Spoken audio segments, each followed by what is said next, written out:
Okay, so first off, thanks so much for taking the time to do this.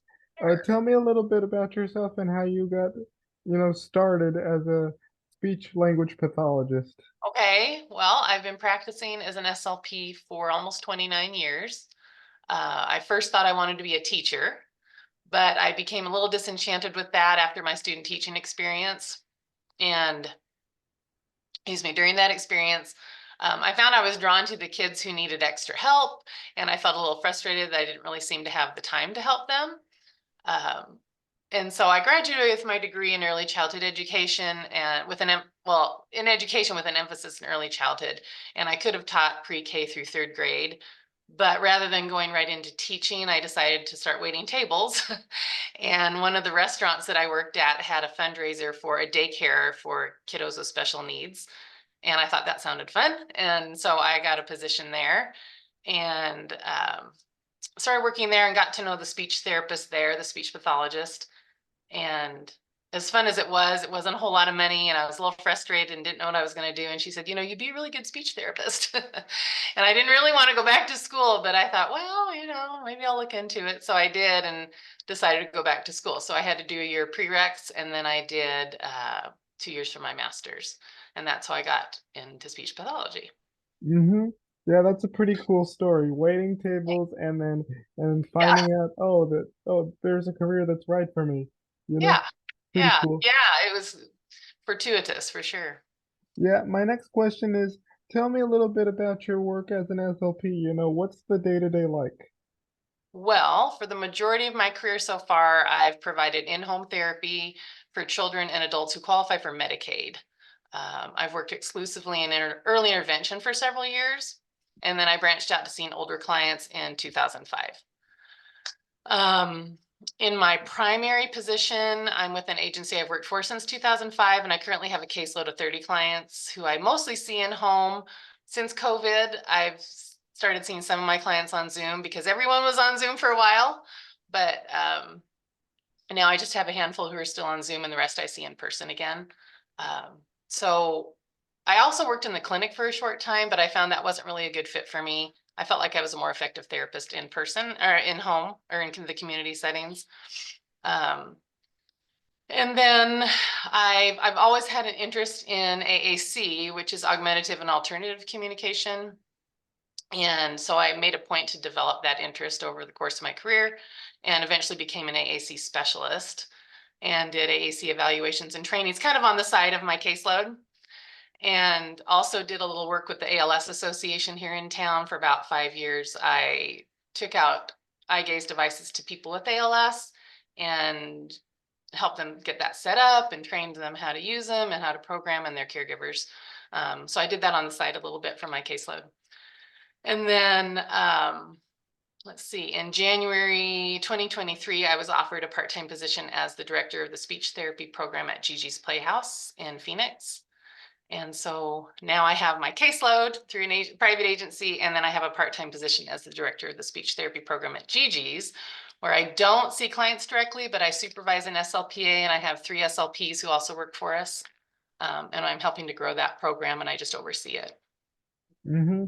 Yes, I'm familiar with Gigi's Playhouse. I actually interviewed one located in I think it's North Carolina, in the North Carolina Oh yeah, location. So Raleigh? I'm familiar. Raleigh, yeah, yeah, Raleigh, yeah, yeah, yeah, yeah, yeah. They're a big playhouse. yeah, they are. Yeah. My next question is, how do you make sure that a patient is independent and self-sufficient, from your perspective? What sorts of things do you teach patients and clients, in order to do that? Well, my primary goal is for a client to have the tools they need to communicate as effectively and efficiently and independently as possible. And I feel that each client's needs and strengths are also different. So you have to really look at the big picture and get to know the client, get to know the family, find out what their needs are, what motivates them, what they're interested in, try and identify the barriers to effective communication and work to overcome those and set goals that will help them overcome those. So improving articulation and language skills certainly contributes to improving being independent. Also using high and low tech tools, so AAC devices or phones or tablets, and learning how to text and use word prediction. using photos to set context, using photos to be a repair strategy. You know, you don't understand what I'm saying, but I've got a photo right here on my phone that I can show you, right?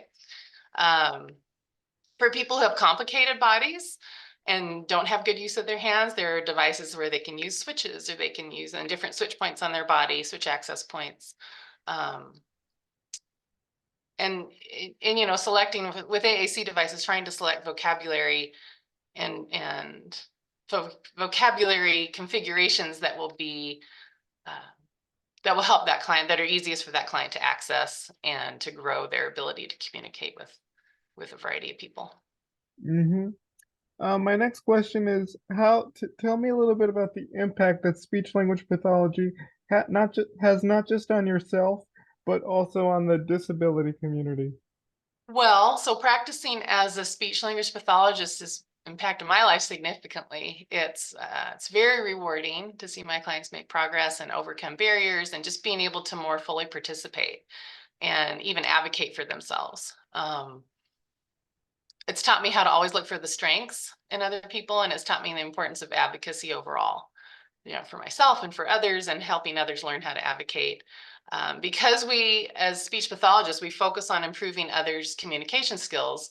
The clients we see are who are better able to express themselves and better able to understand other people are then better able to participate, right, and be included, and connect. You know, that's what we all want to do, is connect, right? And it's hard to do when you have communication barriers. Mm-hmm.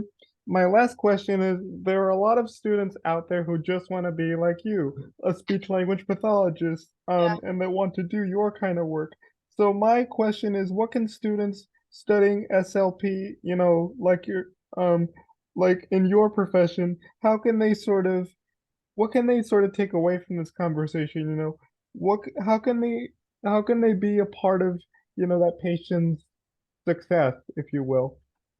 Well, I would recommend to SLP students that they find their passion within the profession, whether it's a specific diagnosis, a specific population, or even a specific setting, and then make the efforts to kind of specialize in that area, really pursue that area and become an expert in that area. The more interested you are in and what you're doing, the more you'll love it, and you won't believe that people actually pay you to do what you do. I also think it's really important to remember to connect.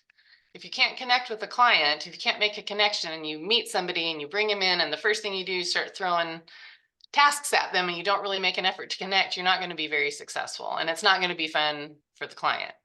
And so you just won't see as much progress. I think finding out what's important to a client, what motivates them, what they think is interesting, is super important, because if they don't care about it, they're not going to care as much about working on what you want them to do. So using those materials are important. I've learned I can do speech therapy with anything, in any setting, in any activity. Just, you know, we can do speech therapy anywhere with anything. And that's really, I think, a good point to get to, because then you're working within the constructs of what the clients enjoy. Mm-hmm. Yep.